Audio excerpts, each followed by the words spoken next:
आप में से कई लोगों ने मुझे रिक्वेस्ट की थी कि मैं कुछ ऐसी बुक्स रेकमेंड करूं जो आपको अपने माइंड को ज़्यादा बेटर मैनेज करने के लिए हेल्प करें, जो आपकी मैनिफेस्टेशन जर्नी में भी आपकी बहुत मदद करें। इनफैक्ट मैं हमेशा अपने स्टूडेंट्स को यही रेकमेंड करती हूँ कि कोई ना कोई बुक उन्हें ज़रूर पढ़ना चाहिए। दिन में अगर आप 15 से 20 मिनट भी अपने माइंड को क्लीन करने के लिए एक अच्छी किताब पढ़ेंगे तो इसमें आपकी एनर्जी पर बहुत ज़्यादा पॉजिटिव प्रभाव पड़ सकता है। आज इस वीडियो में मैं आपके साथ एक ऐसी बुक के बारे में बात करना चाहती हूँ जिसे सबसे पहले मैं अपने सारे स्टूडेंट्स और क्लाइंट्स को रेकमेंड करती हूँ। उस बुक ने ना सिर्फ मेरी मैनिफेस्टेशन की जर्नी की शुरुआत की, बल्कि इस बुक के टूल्स को अप्लाई करते करते मैंने अपने जीवन में बहुत सारे चेंजेस देखे।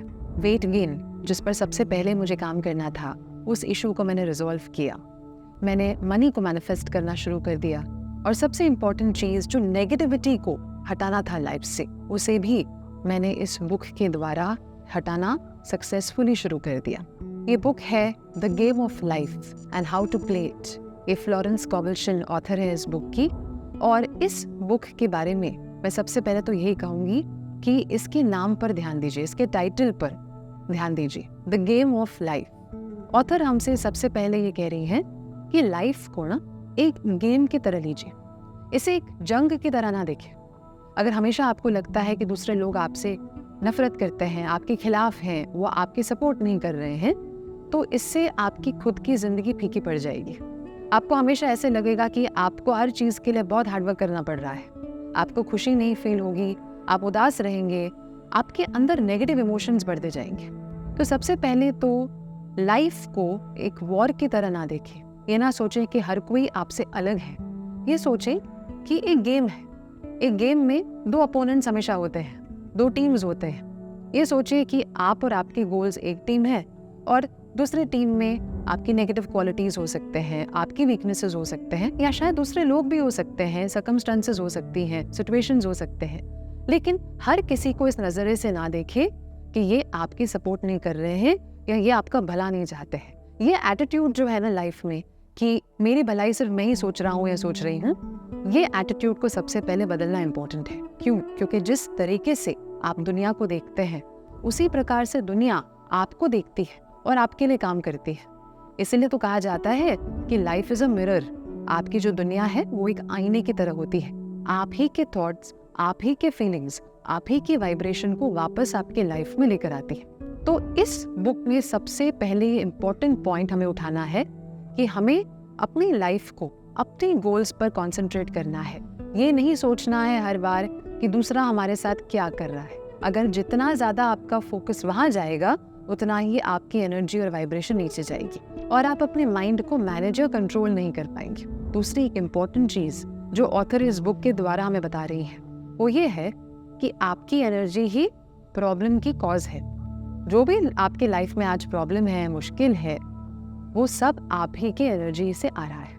आपकी एनर्जी यानी ऐसा नहीं है कि आप अपना बुरा चाहते हैं, लेकिन आपके अंदर एक अवचेतन मन है जो आपकी पास्ट को पकड़े बैठा है। क्यों? क्योंकि हम जो भी लाइफ में एक्सपीरियंस करते हैं, अच्छा बुरा, जो इतना इम्पोर्टेंट भी नहीं है, वो सब आपके अंदर डाउनलोड हो जाता है। आपके सबकॉन्शियस माइंड के अंदर बैठकर सारी जिंदगी आपको एको देता रहता है। कौन सी एको? ये सही है, ये गलत है, ये करना चाहिए, नहीं करना चाहिए। लेकिन जिस आवाज पर हम ज्यादातर डिपेंड करते हुए अपना काम करते हैं, लोगों को देखते हैं, लोगों के साथ इंटरेक्ट करते हैं, एक्शन लेते हैं, वो आवाज ही ऑथर कह रही है शायद गलत है। क्योंकि ये आवाज आपके अवचेतन मन में बैठे आपकी यादों से आ रही है, आपकी मेमोरीज से आ रही है, आपके अवचेतन मन में बैठे प्रोग्राम्स या इंफॉर्मेशन से आ रही है, जो ज्यादातर हमने देखा है शायद इतनी सही नहीं हो।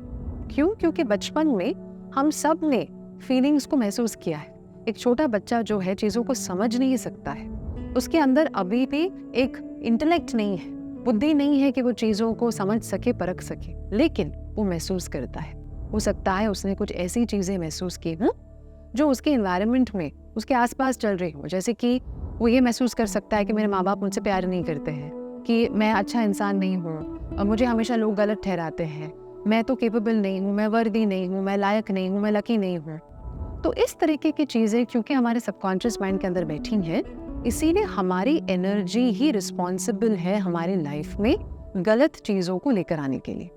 इसका मतलब ये नहीं है कि आप सारी जिंदगी अपने आप को ही कोसे और कहें कि ये मेरे वजह से हुआ है, मेरे वजह से हुआ है। नहीं, आपका फॉल्ट नहीं है, क्योंकि बहुत सारी चीज़ें आपके अंदर आपके जाने अनजाने में गई हैं, लेकिन आपकी रिस्पॉन्सिबिलिटी हो जाती है अपने लाइफ को सुधारने की। ऑथर हमसे ये क्लियर शब्दों में कह रही हैं कि अगर आपको अपनी लाइफ को ठीक करना है तो दूसरों की जिंदगी में क्या हो रहा है, उन्होंने आपके साथ क्या किया, इस पर एनर्जी वेस्ट मत कीजिए। आज से ही अपने माइंड में एक ही बात रखिए, आपको क्या चाहिए, आपको अपने लाइफ में क्या महसूस करना है। और जिस तरह से आप क्लियरली अपने माइंड को ये बात बताते हैं, उसी प्रकार से अगर आप अपनी नेगेटिविटी को निकालने के लिए भी काम करेंगे तो ये दोनों चीजें साथ में दो पहियों की तरह है जो आपको अपने लाइफ में बैलेंस दिलाएगी, रिजल्ट्स दिलाएगी। तो सबसे पहले जो बहुत इंपॉर्टेंट पॉइंट है जो ऑथर बार बार इस बुक में करती हैं, वो ये है कि अपने वर्ड्स पर फोकस कीजिए। आपकी वर्ड्स जो है वो आपकी थॉट्स बन जाते हैं। आज आप जिन शब्दों का इस्तेमाल करते हैं पूरे दिन, अगर आप कोई वर्ड्स यूज कर रहे हैं, नेगेटिव हो या पॉजिटिव हो, आप नोटिस करेंगे कि अगले दिन भी अनकॉन्शियसली भी आप इन्हीं वर्ड्स को यूज कर रहे हैं। इनफैक्ट आप ये नोटिस करेंगे कि आज आपने जो वर्ड्स बोले हैं ना, कल यही वर्ड्स आपके थॉट्स भी बन जाते हैं। तो इसका मतलब ये है कि कहीं ना कहीं अगर आपको अपनी थॉट प्रोसेस को बदलना है, अगर आपको अपने अंदर बैठे गलत विश्वासों को निकालना है, तो आपको आज से ही अपने वर्ड्स पर ध्यान देना पड़ेगा। पहली चीज जो ऑथर हमें रेकमेंड करती है वो ये है कि अच्छे वर्ड्स यूज कीजिए, पॉजिटिव वर्ड्स यूज कीजिए, अच्छा बोलिए। आप अपना तो बुरा नहीं चाहते हैं, लेकिन दूसरों का भी बुरा कभी भी अपने ज़बान पर, अपने शब्दों में ना लेकर आइए। क्यों? क्योंकि अगर आप किसी को कर्स करते हैं, किसी को आप बुरा भला कहते हैं, तो आपका अवचेतन मन ये नहीं जानता है कि आप किसी और के लिए बात कर रहे हैं। आपके अवचेतन मन के लिए तो आप ये सब कुछ अपने लिए ही बोल रहे हैं। जब पहली बार मैंने इस आइडिया को इस बुक में पढ़ा और समझा, तो सबसे पहले तो मैंने अपने आप से सॉरी कहा, क्योंकि हर बार जब हम दूसरों की फॉल्ट को ढूंढते हैं, दूसरों को क्रिटिसाइज करते हैं, तो हम ये नहीं सोच रहे हैं कि हमारे अंदर इसका क्या प्रभाव पड़ रहा है, आपके अवचेतन मन के अंदर क्या चल रहा है। आपका अवचेतन मन एक छोटे बच्चे की तरह है। जब भी आप दूसरों को बुरा भला कहते हैं, आपके अंदर का बच्चा सहम जाता है, डर जाता है। उसे ऐसे लगता है कि जैसे आप वो माता है जो अपने बच्चे को बुरा भला कह रही हैं, उसे गुस्सा कर रही हैं, उसे पनिश कर रही हैं। तो अपने बच्चे, अपने अंदर बैठे अवचेतन मन के बारे में सोचकर आज से ही पॉजिटिव बोलना शुरू कीजिए।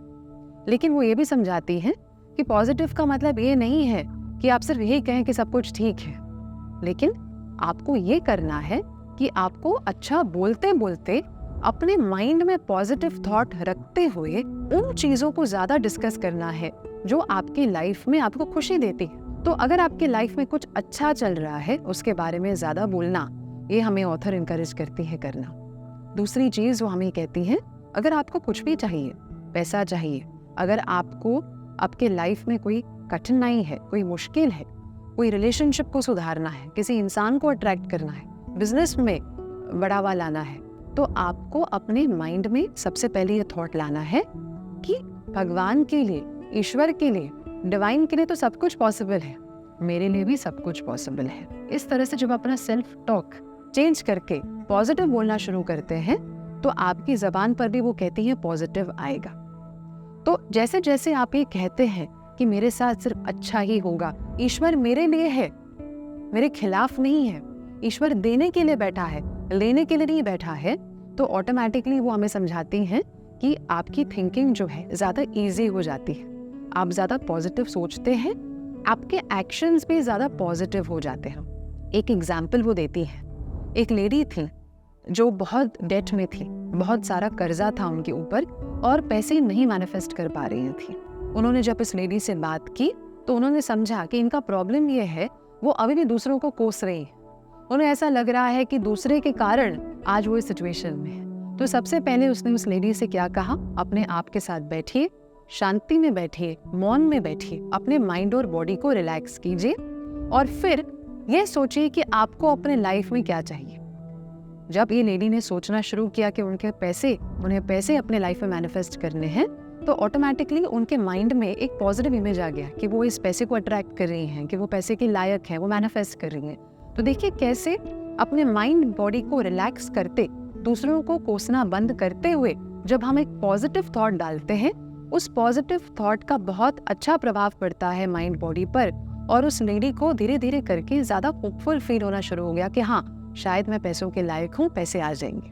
दूसरी चीज़ उन्होंने इस लेडी से क्या रेकमेंड किया कि अगर आपको पैसे चाहिए, आपको ज़्यादा से ज़्यादा बरकत चाहिए अपनी लाइफ में, तो आप ऑटोमेटिकली अपने वर्ड्स में एक प्रेयर बोलिए जो आप डिवाइन को डेडिकेट करती हैं, जैसे कि with divine all things are possible, यानी ईश्वर के साथ, डिवाइन एनर्जी के साथ सब कुछ पॉसिबल है।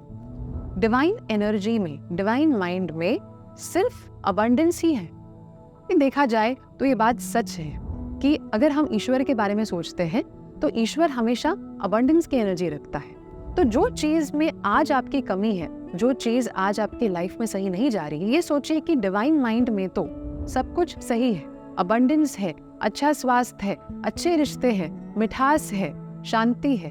तो अगर डिवाइन माइंड और एनर्जी में सब कुछ पॉसिबल है, डिवाइन एनर्जी मेरे अंदर है, तो मेरे लिए भी सब कुछ पॉजिटिव है। तो इस तरह से जब हम अपने आप से, अपने उच्च स्व, अपने डिवाइन एनर्जी के साथ जुड़ने की कोशिश करते हैं, इस एनर्जी को पुकारते हैं, तो ऑटोमेटिकली उसी हमारी एनर्जी ज़्यादा पॉजिटिव हो जाती है, स्ट्रॉन्ग हो जाती है।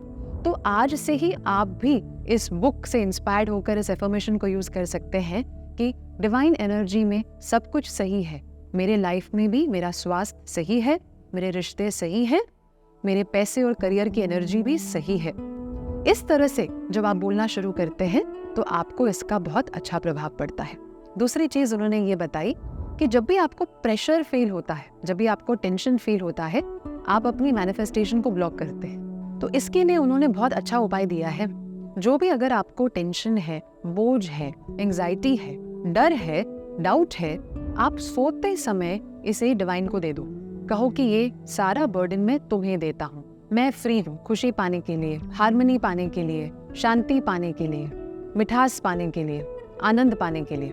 आप जो भी चीज़ चाहते हैं और जो चीज़ आपके अंदर इस मैनिफेस्टेशन को ब्लॉक कर रही है, जैसे कि नेगेटिव एनर्जी, डर के तौर पर, अशांति के तौर पर, चिंता के तौर पर, उसे तुम ईश्वर को सौंप दो। जब मैंने ये प्रैक्टिस करना शुरू किया तब मैंने सबसे पहले ये चीज़ महसूस की कि मुझे हल्का फील हो रहा है कि सच में जब मैं ये कनेक्ट कर पा रही हूँ कि मेरे अंदर ईश्वर है, डिवाइन एनर्जी, और ये डिवाइन एनर्जी जो है परफेक्ट है, इसमें कोई भी प्रॉब्लम नहीं है, तो ऑटोमेटिकली जब मैं उस एनर्जी को अपने सारे प्रॉब्लम्स सौंपती, मुझे हल्का फील होता, मुझे रात की नींद भी बेटर आने लगी। तो आप भी अगर अच्छी नींद पाना चाहते हैं, रिलैक्स्ड फील करना चाहते हैं मैनिफेस्टेशन में, जो कि बहुत इंपॉर्टेंट है क्योंकि रिलैक्सेशन ही पॉजिटिव मैनिफेस्टेशन को प्रभावित करता है, तो आज से आप भी ऑथर की कही हुई रिकमेंडेशन को अप्लाई करना शुरू कर दें। जो भी प्रॉब्लम है, सोते समय उसे ईश्वर को दे दें। इसका मतलब ये नहीं है कि ऑथर कह रही हैं कि तुम एफर्ट ना लो।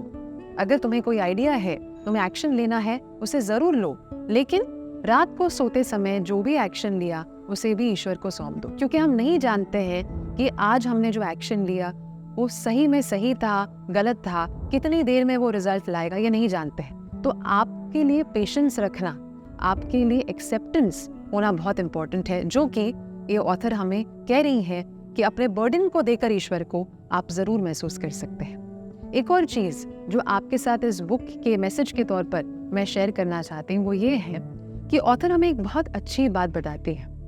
लाइफ में जो भी प्रॉब्लम्स है ना, वो आम तौर पर, चाहे स्वास्थ्य की कमी हो, चाहे रिश्तों में मिठास या हार्मनी की कमी हो, चाहे करियर में रुकावट है, बिजनेस में रुकावट है, उसकी वजह हमेशा एक ही है, आपने किसी ना किसी को माफ़ नहीं किया है। वो हमें बताती हैं कि फॉरगिवनेस जो है एक बहुत पावरफुल लॉ है जो कर्मा के भी ऊपर आता है। इसका मतलब अगर आज आप ये सोच रहे हैं कि शायद मेरे कर्म इतने अच्छे नहीं हैं, शायद पास्ट में मैंने कुछ ऐसी चीज़ें की हैं जिसकी वजह से आज मुझे तकलीफ़ें हैं, याद रखिए कर्मा का भी मतलब यही है कि आप आज अपने सर्कमस्टेंसेस को चेंज करने के लिए अपनी एनर्जी पर काम करें। जो कार्मिक लॉ है वो इसीलिए एग्जिस्ट करता है ताकि आप अपने अंदर झांके, जो आपको करेक्ट करना है अपनी एनर्जी में, अपनी थिंकिंग में, वो करेक्ट करें। और ऑथर ने बहुत अच्छी बात कही है, अगर आप फॉरगिवनेस प्रैक्टिस करेंगे तो आपकी लाइफ में जो ब्लॉकेजेस हैं वो दूर हो जाएंगे। एक एग्जाम्पल भी देती हैं कि कैसे एक लेडी उनके पास आई जिनके हस्बैंड ने दूसरी शादी करनी चाहिए, उन्हें छोड़कर वो दूसरी औरत के पीछे गए। इस लेडी को बहुत नफरत थी अपने हस्बैंड से, और उस दूसरी लेडी से भी उसके अंदर बहुत नफरत थी, घृणा थी, रिजेंटमेंट थी, बहुत कड़वाहट थी। जब वो इस ऑथर के पास आई, इस ऑथर ने उन्हें यही रेकमेंड किया कि आप उस दूसरी लेडी को भी ब्लेस कीजिए, अपने हस्बैंड को ब्लेस कीजिए। जब उस लेडी ने पहली बार इस ब्लेसिंग के बारे में सुना तो उन्हें ऐसा लगा कि जैसे वो बेवकूफ़ बन रही है कि क्यों उस इंसान को ब्लेस किया जाए जिसने हमें तकलीफ दी है। लेकिन जब उन्होंने समझा, ब्लेसिंग से आप अपने सबकॉन्शियस माइंड को हील कर रहे हैं, उसे बता रही हैं कि चिंता मत करो, डरो मत, मैं हूँ तुम्हारे लिए, सब कुछ ठीक है, तो ऑटोमेटिकली सबकॉन्शियस माइंड ये ब्लेसिंग की एनर्जी बाहर भेजता है। यही एनर्जी वापस हमारे अंदर आती है, हमारे लाइफ में कुछ पॉजिटिव लेकर आती है। तो याद रखिए, फॉरगिवनेस आप दूसरों के लिए नहीं कर रहे हैं, आप अपने लिए कर रहे हैं, क्योंकि जब तक आप फॉरगिव नहीं करेंगे, आप उसी इंसान की गलत एनर्जी अपने एनर्जी और कॉन्शियसनेस में रख रहे हैं। सोचिए, अगर आपको किसी से प्रॉब्लम है तो जिस चीज से आपको प्रॉब्लम है आप उसी चीज को अपने अंदर ला रहे हैं। ऐसा हमें क्यों करना है? क्यों हमें अपने अंदर नफरत रखनी है? क्यों हमें दूसरों की बुराइयां रखनी है? क्यों हमें लाइफ में सफर करना है? आज से ही फॉरगिवनेस प्रैक्टिस शुरू करें।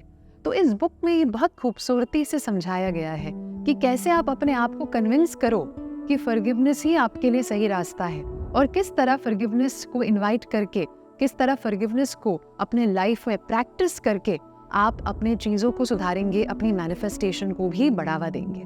तो दोस्तों, ये 2 ऐसे इंपॉर्टेंट पॉइंट्स थे वर्ड्स और फॉरगिवनेस को लेकर, जो आज मैंने इस वीडियो में आपके साथ शेयर किए हैं। दोबारा इस बुक को ज़रूर उठाएंगे, कुछ और इंपॉर्टेंट पॉइंट्स ज़रूर डिस्कस करेंगे। तब तक की हैप्पी रीडिंग। इस बुक को अब तक नहीं पढ़ा है तो ज़रूर पढ़ना शुरू कीजिए। सिंपल सरल भाषा में इस बुक को लिखा गया है, लेकिन बहुत इफेक्टिव है आपकी हीलिंग के लिए। आपको ढेर सारी शुभकामनाएं। नमस्ते।